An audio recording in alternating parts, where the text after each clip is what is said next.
Some of you guys may not even been up on the song. This was like the first solo song that I released.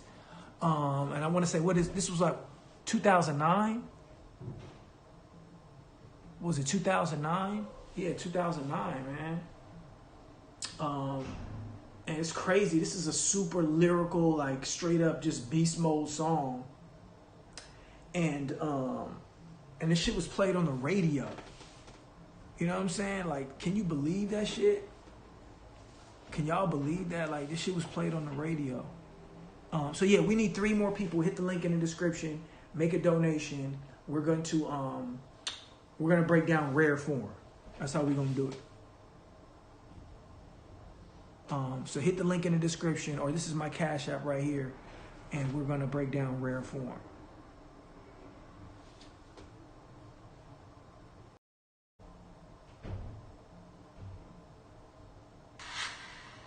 So I'll give you the backstory of this song. So I just basically wrote these bars. I don't know what beat I wrote it to. It was not this beat because I already had the lyrics. I just wanted to spit some bars while I was just going crazy. I can't remember what beat I wrote it to. I want to say it was maybe like, why can't I remember what beat it was? I don't know. It was just some old beat, probably some old beat that was just on the internet. I wrote it, and then this is when I was still working with EA Ski, and I went into the studio, and I was like, man, I got these bars, and he had just these drums or something, and he was just working on something, and I just started spitting. He was like, what's that? And I just started spitting. He was like, go record that. I was like, really, you want to record? It was nothing. It was just drums. It was just drums and 808. Just kicks and, kick snares, 808s. And I just spit it, and he was like, this shit is hard, right? He was just like, woo. So then I came back the next day, and he was like, I want you to hear something. And that's when he had like all the guitar and all the instrumentation around it. And I was like, oh shit. So then I re-spit it, and then I laid it down. He was like, dude, this shit is fucking crazy. And then he played it for he sent it to this guy, Mike Titus, who was a video director out in LA, and he sent it to Mike, and Mike was like, yo, I got some ideas from this one. Let's shoot a video for it. So it just so happened to be I had a battle coming up. This is when I was still battling. I was battling in Grind Time, and Grind Time had a battle. Grind Time had a battle that was in LA. I had a battle that I was going to be doing with Disaster at the time. So they were like, well, look, you guys are coming to LA. Why don't you just shoot the video? When you come out there, we can do it then. So I was just like, all right, cool, fuck it. So I just laid the vocals, and then I had to get, prepared for my battle. So I was just worried about that. So then we did the battle. And actually Mike was filming the battle. We were going to use footage of the battle in the video, but we decided it just didn't make any sense. But then right after the battle, we went and shot the video for Rare Form. So it was that night. We're driving in the car. We're doing all this stuff. He's filming the whole thing. We're getting ready. We go through that tunnel in downtown LA. We shoot all that video. We in this empty parking lot. We shoot all that stuff. And then the next day, I get up early and we shoot more of the. That's when we did the green screen stuff, and we did that little. There's one certain scene where it's like under the freeway. We shot all that in the daytime. So it was just kind of like it was a 2-day shoot. We did one at night and then one early in the day. And that was it, man. It was a fun trip. Obviously the battle was fun. And then was able to come and shoot the video. And then who knew, man, that shit would just, that shit was crazy. It was all over MTV. So we're going to break this thing down.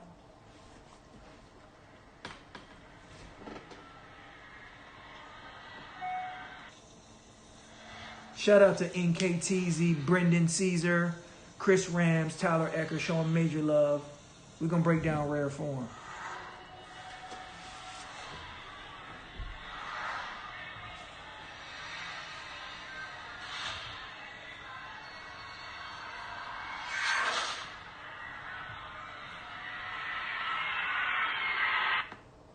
Yeah. What up, Ski? Yeah. Fuck with me, my nigga. Let's take these niggas on a little trip, man. You feel me? Fuck with me, man. Look.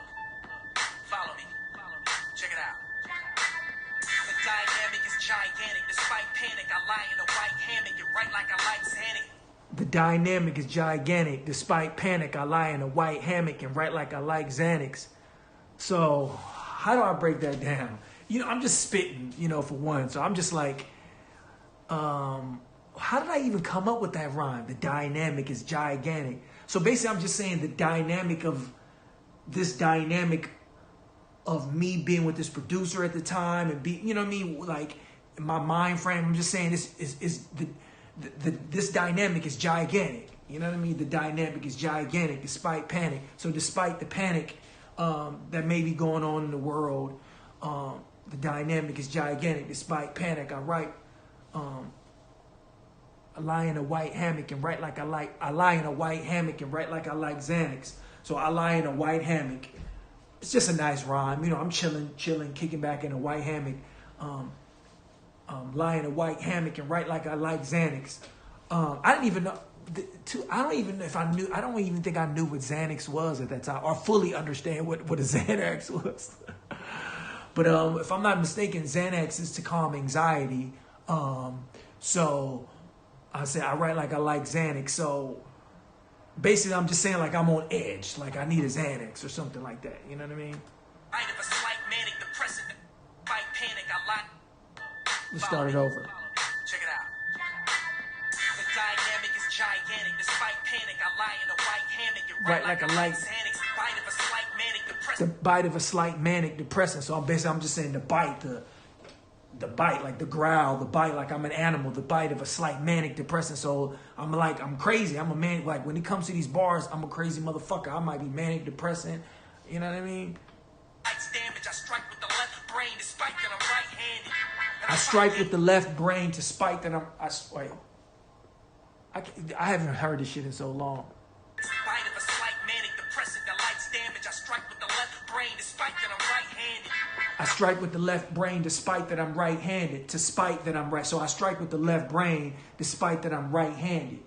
To spite. People think I said despite, but I'm saying to spite that I'm right-handed. I strike with the left brain to spite that I'm right-handed. So it's just a play on words saying like I strike with the left brain. The left brain is the more logical. Wait, let me make that.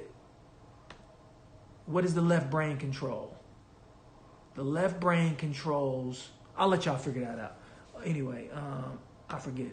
The lights of a trite bandit that lies with the same type of spite that got Christ branded.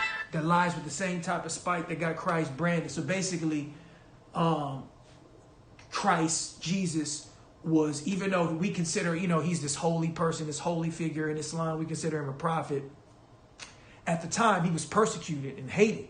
You know what I'm saying? So I'm in that same type of mind frame that got Christ branded, that got Christ outlawed, that got Christ, you know what I'm saying?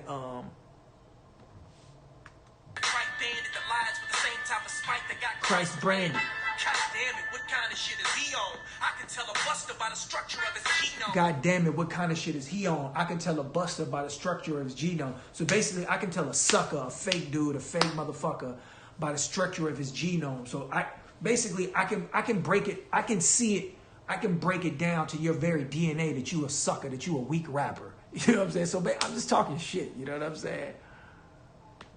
You see, I speak on the whole other level. I expose the tail and rip the horns from the devil. I expose the tail and rip the horns from the devil.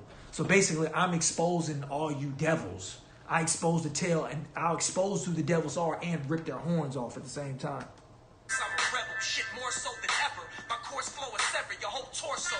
Of course, I'm a rebel more so than ever. My course flow, my course flow. So it's not a smooth. My course flow, like my shit is rugged. My course flow will sever your whole torso, whatever. So basically, I'm just saying I'm coming for blood. I'm the motherfucking problem feeder. And if that nigga's the best, then I'm a goblin eater. I'm the motherfucking problem feeder. And if that nigga's the best, then I'm the goblin eater. Now, everybody knows that's like referencing Lil Wayne. Because at that time, Lil Wayne was popping. He had the shit. I'm a goon. What's that goon to a goblin? Everybody's like, oh, Lil Wayne. So this is just my competitive side saying like, well, if that motherfucker's the best, then I'm about to come eat his ass. You know what I mean? Like, that's what it's about being an MC. Like, you want to be the best. You want to be a lyrical threat. You know what I'm saying? Your aspirations accusations and make you an apparition. Your lack of the active patience I had you with lacerations. You whack face and you acted. In fact, I'm waiting to strap you inside a strap and then slap you with affirmation. To strap you inside a strap and then slap you with affirmation, like to slap you with fucking conviction. You know what I mean? Pussy nigga, don't be tripping with a psycho. I will have your pussy dripping blood like a psycho. Pussy nigga, don't be tripping with a psycho. I will have you. What'd I say? Pussy nigga, don't be tripping with a psycho. I will have your pussy dripping blood like a psycho. Don't be tripping with a psycho. Wait, what's the line before that? Strap you inside a strap and then slap you with affirmation. Pussy nigga, don't be tripping with a psycho. I will have your pussy dripping blood like a psycho. Pussy nigga, don't be tripping with a psycho. Don't be tripping with a psycho, like a psychopath. I will have your pussy dripping blood like a psycho, like a menstrual cycle. Yo, this shit was hard. And I know I can only get so far. Plus I'm from the Bay, so I'm stuck below those bars. And I know I can only get so far. Plus I'm from the Bay, so I'm stuck below those bars. So basically saying like, especially during this time, the Bay Area just had a negative connotation. It was just considered, you know, I had been in a lot of meetings where they were saying like, oh, you're from the Bay Area, don't mention that. We don't want any artists from the Bay Area. And this is really before the advent of like, the main way people were consuming music was through the internet. You know what I'm saying? You had to have a record label back then. And back then, record labels wasn't really fucking with you if you was from the Bay Area. LA is a different story. But the Bay Area was not a major market in that sense. So, yeah. And I know you think we all flow below par, but you got to admit that I'm the sickest nigga so far. But you got to admit I'm self-explanatory. Oh, Lord, where the fuck did he come from? Please don't stick me in a box with these dum-dums. So, I'm just saying, please don't stick me in a box with these dumbass rappers. And it's not just fear. Shit, it's whack niggas everywhere, not just here. So basically, I'm speaking back to the record labels. Like, it's not just because I'm in the Bay. It's whack niggas everywhere. It's whack niggas in LA. It's whack niggas in New York, in Atlanta, everywhere. It's whack niggas everywhere. Not just here. We got dope MCs and we got whack MCs. Just like every other spot got dope MCs and whack MCs. You know what I'm saying? And it's not just squares, no problem, rock steady. But will Kanye please come out the closet already? So will Kanye please come out? So at that time, that was just me taking a shot at Kanye. You know what I mean? Like basically, you know, a lot of times, like when you look at back, like stuff like in the 2000s, Eminem would take shots at like Moby and the Backstreet Boys and all this kind of stuff. So I was like, you know what? I'm going to take a shot at Kanye. Because Kanye, a lot of people don't know, like, he probably wouldn't remember this, or maybe he would. You know, I had met Kanye on a couple of occasions, and both occasions, he just was acting like a bitch to me. Like, you know what I mean? Like, acting just like funny style. I was like, why is this dude acting like this? And then, so I was like, you know what? I forget what had happened in the media at this time. I was like, you know what? I'm just going to spit some shit. I'm going to talk shit. I'm going to talk crazy on Kanye. But it wasn't nothing personal. It was more just on like him being a pop icon at the time, or being part of pop culture. So I was like, all right, I'm going after pop culture people. God's sake, since 2009, if you sort of like guys, just shout it, it's fine. And it's like, if you're gonna be if you're attracted to the same sex, that's fine. Just don't hide it. Just shout it. It's fine. Like don't pretend to be something else. Don't be on the down low. Just shout it. It's fine. You know what I mean? So it's actually, you know, it's empowering. There's no doubt in my mind that it was bound to happen any day, and I'm just saying what everybody's thinking anyway. Anyway, you should laugh about it. See, I take what I feel, Then I rap about it. I'm like Jackson Pollock. Paint acts about it. I'm like Jackson Pollock. You know, Jackson Pollock was a famous painter who had like he kind of had like the paint that it was just like, it looked like he was just splattering paint. So, you know, but it was kind of like this violent, chaotic paint. You know what I mean? Paintings, artists. I'm like Jackson Pollock. Paint acts of violence through a rap that's polished. Wait, hold on. Thinking anyway, you should laugh about it. See, I take what I feel, then I rap about it. I'm like Jackson Pollock. Paint acts of violence. With an axe that's polished through a rapper's. That's a crazy way to rap. Hold on. I rhyme Jackson Pollock with acts of violence. That's crazy. I'm like Jackson Pollock. Paint acts of violence with a rap that's polished.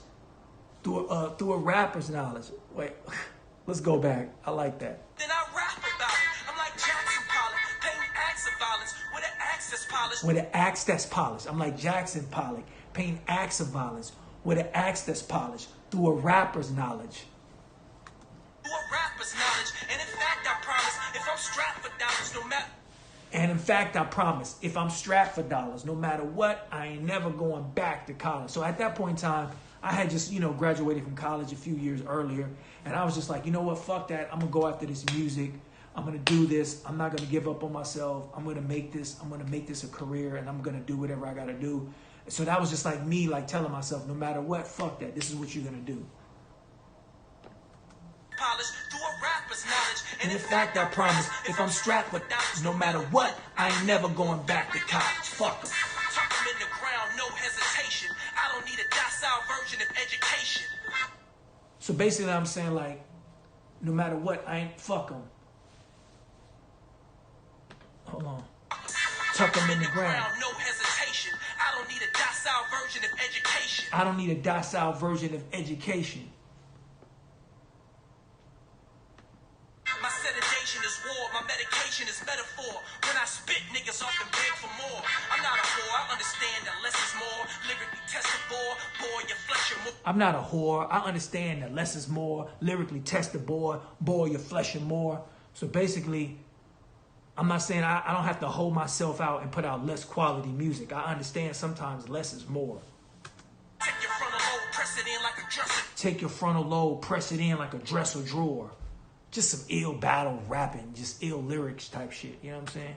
This is what you call hip-hop in its rarest form. And this is what you call hip-hop in its rarest form. And that was it, man.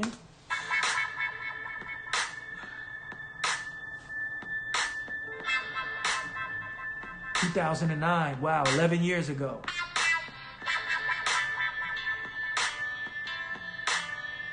Mike Titus. And those of you who don't know, Mike was actually a cinematographer and for a lot of really popular movies like White Chicks, Lil Man, all like the Wayans Brothers movies. He was the principal photographer, cinematographer for those movies. So he had a background in film, and I haven't talked to him in a while, man. I hope he's doing well. He's super dope. And what's crazy is this video was really blowing up. It was all over MTV Jams.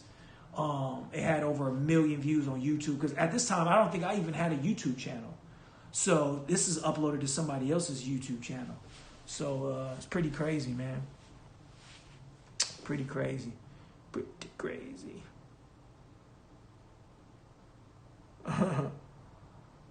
Yeah, man. So, yo, let me know if y'all want me to break down any more lyrics.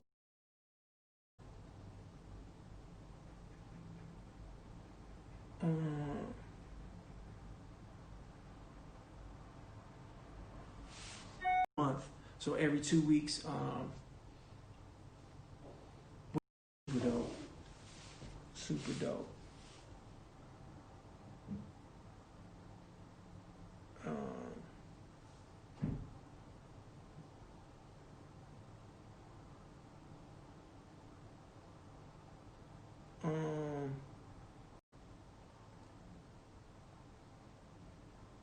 Yeah, me and Jaren, we have another song coming up soon.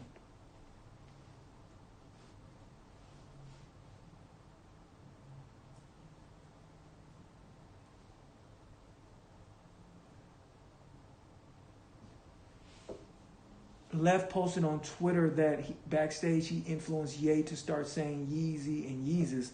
I don't know about that. I don't remember nothing like that.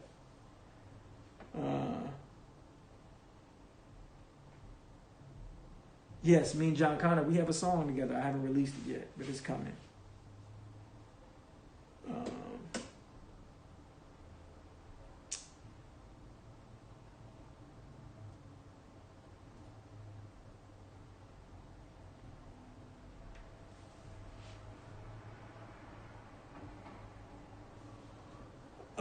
All right, you guys. Let's see what y'all talking about. I can't confirm that or deny that. I mean, you know, maybe that I've never heard Left say anything like that to me. He's never said that to me. So I don't know. But it could have happened. He's never mentioned that in the 16 years that happened ago. He's never said that to me. that happened.